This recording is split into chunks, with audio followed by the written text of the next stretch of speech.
British comedian Jon Flynn. He moved to Berlin in 1989, and since 1991, he's been performing very successful one-man shows here. Welcome to Boulevard Germany. Good evening, all. Now, what initially brought you to Berlin? The language. You wanted to learn German? I wanted to learn German. Yeah. I was 1 year in Luxembourg, and I faffed around with the French language, and then I decided, and German, because I speak both in Luxembourg, and I decided first Berlin, then Paris, and I never got to Paris. But even though you speak German, you choose to perform in English, and I've read reviews of your shows that say Germans sort of fill the houses, even in the summer when they're normally traveling or sitting outside in beer gardens. Your shows are always sold out. How do you manage to bring English humor in the English language over to German audiences? I think the Germans they're particularly fond of the English humour, and of course, especially in the last couple of years, I've been profiting because, of course, the English films like Funny Bones, etc., have been quite successful, and of course they all think of Monty Python, etc. So they have this thing, English humour. It's something different, it's very black, schwarz, and so that's why they come to the shows. You say it's also important to bring your audience into your show. How do you do that? I talk to the audience. I don't drag anybody onto stage. You don't embarrass them. I never embarrass them, but I mean, I talk to them, and some people talk to me, and some people don't talk to me. Okay, I know that earlier you taped one of your stories, mini dramas, for us, and we're going to get a chance to see one of them now. Which is the piece we're going to see? The Salad Oil Slave Market, which is the revenge of a sunflower. Salad Oil Slave Market. Okay, here is Jon Flynn.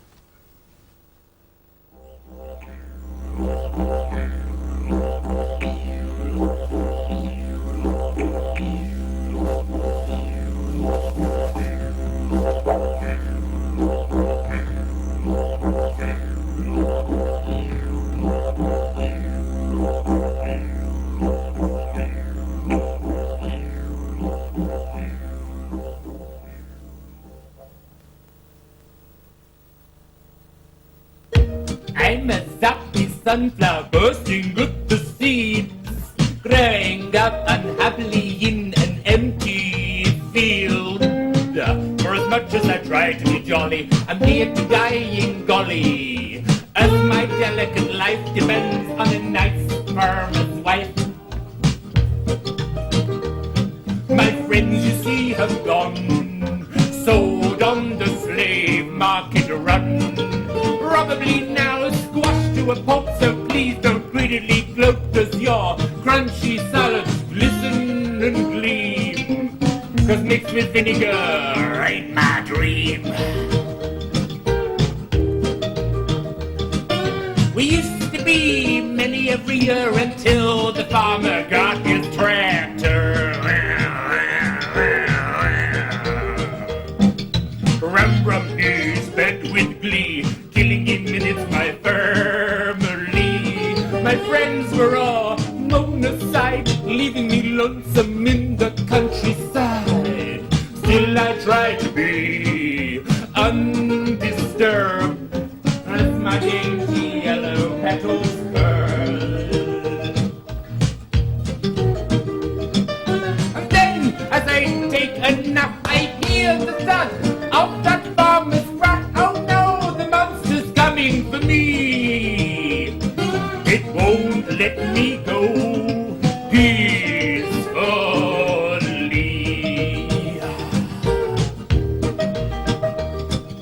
Sliced at the kneecap, squeezed in a grip. My hair's in the dirt as I'm dragged to the tip. This horrible child swears at revenge, chopping down Mom's flower to make amends.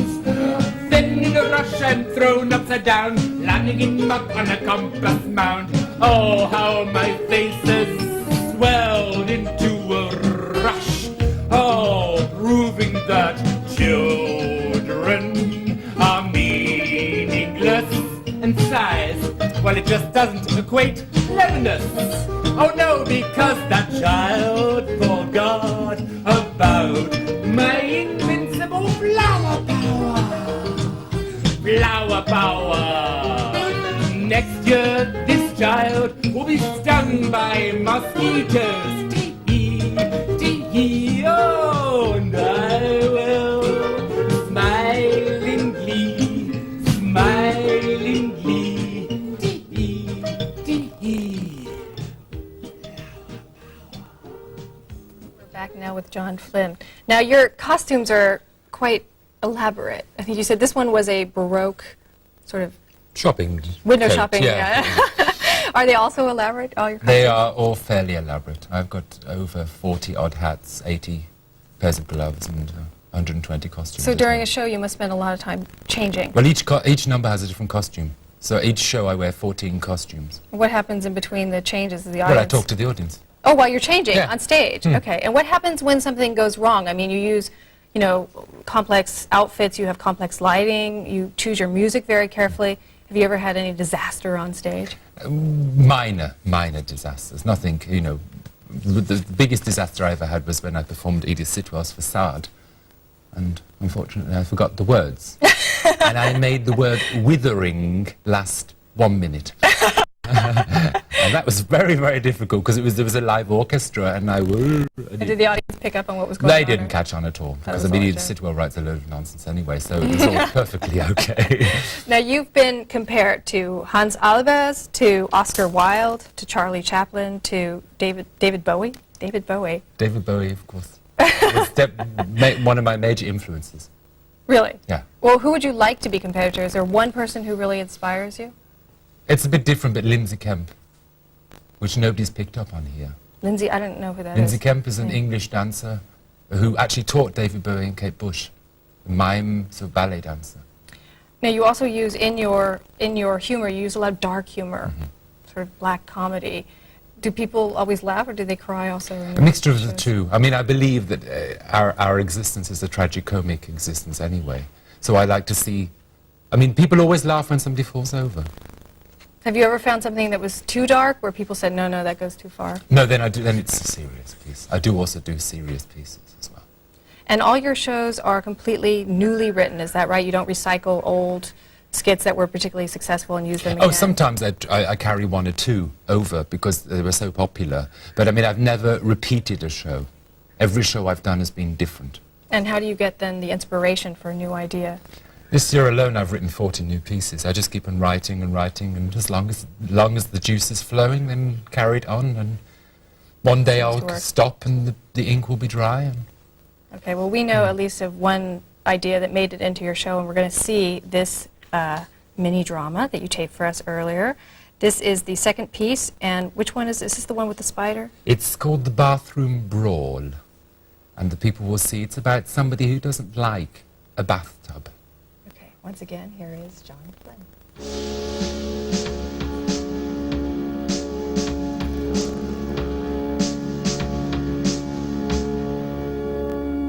In the darkest, dingiest corners we happily breed creatures who prepare fear and grief. From the castle corner to the domestic bed, sickly snuggle in the car, warmth of a carpet and knit. Our woven thread, our silver thread, and in more the more we create our web of beauty. People cringe and gawp at our style, but I tell you it's not an easy life when you're the only thing born alive with 8 legs and a big black head. Should you still be confused, I'll try to elaborate that my usual name is the spider, an arachnid. We were born to breed fear and dread and are often thrown out of a window ledge. But the worst crime of all is the bathroom brawl, when we stupidly fall into the white ceramic bowl. This monstrosity you call the bathtub is a dungeon and a dead giveaway as we slip and slide and shed some tears. Oh, knowing that you will soon spot our legs, you will screech and squeal and turn on the tap, sending us down the plug-hole with your devilish laugh. But what you don't realize is that us spiders have a radar in our eyes. And we will contact our friends who will take it on. Yes, to visit you in mass, a massive attack. A plague of furry legs will crawl all over your room. They will descend in morning and they will hang in every corner. So be careful, because you are a murderer of the villainous kind. You sent a spider down to dine with the rodent swine. And my friends will come and take on their revenge. Yes. Be careful when you're asleep, but they're going to crawl all over your feet. They're going to snuggle in between the sheets and through and up and down every orifice. But the spider has feelings as well, my friend. Na na na na na na na na na na. Na na na na na na na na na. Na na na na na na na na na.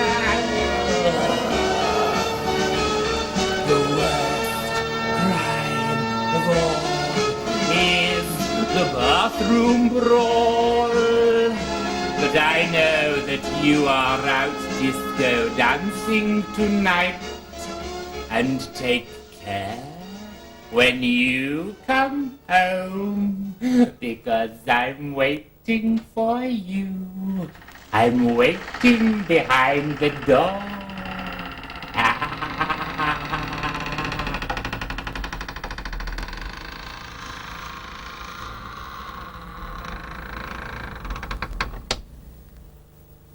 Probably going to freak out now when I go home tonight and open the door. Now, when you perform here in Berlin, you use a German team. They design your posters, your costumes. Is that important for you? Well, it's a mixed team. It's mixed Germans, English, Finnish. Finnish, too. Finnish, yes. Very multiculti. Very multiculti, my team. And you used to end your show, I'm not sure if you still do, with this tribute to Berlin. B is for Berlin. I've done that a few times. It's one of the few German pieces I ever wrote. And what do you pay tribute to? What do you like so much about Berlin? I think Berlin's got a fantastic theatre scene. It's a very, I mean, one can live here. One can have a reasonable, nice standard here without, you know, compared to London, for example, or Paris, which are both very expensive cities. Is the cabaret or theatre scene here really that much better than other European cities? Better than any city I know. I Really? mean, there are 50, 60 off-theatres, fringe theatres in Berlin, and it gives the chance for people for me to perform, where in London it's almost impossible. Now, I've heard some people say that actually it's really only a shadow of its former self, or what it was in the 1920s and 1930s, maybe partly because a lot of Jewish comedians and Jewish artists left, never to return. Do you think that Berlin will ever return to its glory days of the 1920s and 1930s? I think it will, but unfortunately not in our time. You know, it's new, it's fresh. It's going to take at least 10 to 20 years before it really hits that the level and the speed that London and Paris already have. I just hope that they don't lose it, that they don't start chopping away too much of the fringe scene here, which is always possible. That's what happened in London 10 years ago. So what makes cabaret then cabaret? Cabaret to me is a mixture of movement, mime, and music, and not what a lot of people think of a chanson singer in a nice frock standing there, and you know, that is chanson, that is not necessarily cabaret. Of course, Deutsche Cabaret is something different, but cabaret to me is entertainment. People should be entertained, and it can be an entertainment with all forms, with music, mime, and words. Now, you're considering doing shows in Vienna, in Zurich, in Jerusalem. You've already performed in Edinburgh and London, in Mexico City. Are you planning to stay permanently based here in Berlin, or are you thinking of going somewhere else? I decided this year to stay in Berlin. This year, this was the year. This year I decided to stay in Berlin. I mean, I've been here 7.5 years, but I decided this year that I have a new flat. It's my home. It's your home. So what's coming up next for you then here? Are you planning a new show? I'm planning a new show in November, a brand new show called Story Amber, which was inspired in Mexico City, which is a sort of medieval saga. And I'm also attempting to write my 6th novel, The Perfumed Petals of Nostalgia. The Story Amber poster, I think, is what we see Yes. there on our screen. What venue is that? That will be at Stucker in Kreuzberg. Okay, well, unfortunately, we're out of time. Jon Flynn, I'd like to say best of luck with your next show, and thanks Thank you. very much for joining us today. It's a pleasure. Do you want to tell our audience what's coming up next?